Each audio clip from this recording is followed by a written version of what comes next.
ಎಲ್ರಿಗೂ ನಮಸ್ಕಾರ. Welcome to financial consultant Kannada.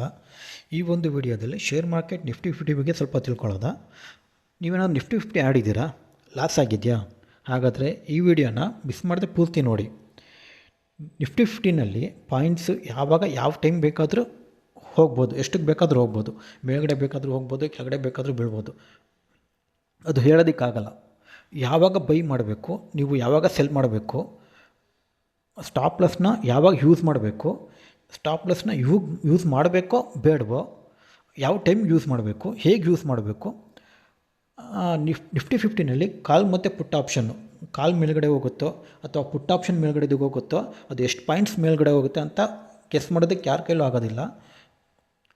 ಇದರಲ್ಲಿ ಪ್ರಾಫಿಟ್ ಮಾಡೋದಕ್ಕೆ ನಿಫ್ಟಿ 50ನಲ್ಲಿ ಪ್ರಾಫಿಟ್ ಮಾಡೋದಕ್ಕೆ ಕೇವಲ 10% ಮಾತ್ರ ಚಾನ್ಸ್ ಇರೋದು. ತುಂಬ ಲಾಸ್ ಆಗೋದೇ ತುಂಬ ಹೆಚ್ಚು. ಇದರಲ್ಲಿ ನೀವೇನಾದರೂ ಹೊಸಬರಾಗಿದ್ದರೆ, ಎಕ್ಸ್ಪೀರಿಯೆನ್ಸ್ ಇದ್ದರೂ ನಿಫ್ಟಿ 50ನಲ್ಲಿ ಎಕ್ಸ್ಪೀರಿಯೆನ್ಸ್ ಇಲ್ಲ ಅಂದರೆ ದಯವಿಟ್ಟು ಇದನ್ನು ಆಡೋದಕ್ಕೆ ಮುಂಚೆ ನನ್ನ ಕನ್ಸಲ್ಟ್ ಮಾಡಿ.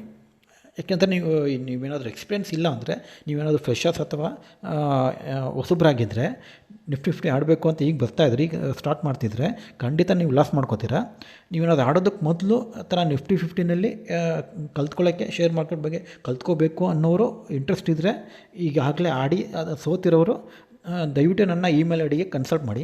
ನಿಫ್ಟಿ 50 ಬಗ್ಗೆ ಸಲಹೆ ಮತ್ತು ಮಾಹಿತಿ ಬೇಕು ಅಂದರೆ ಈ ಇಮೇಲ್ ಐ ಡಿಗೆ ಸಂಪರ್ಕಿಸಿ. ನನ್ನ email I D fin.consultant.kannada@gmail.com. Thank you for watching.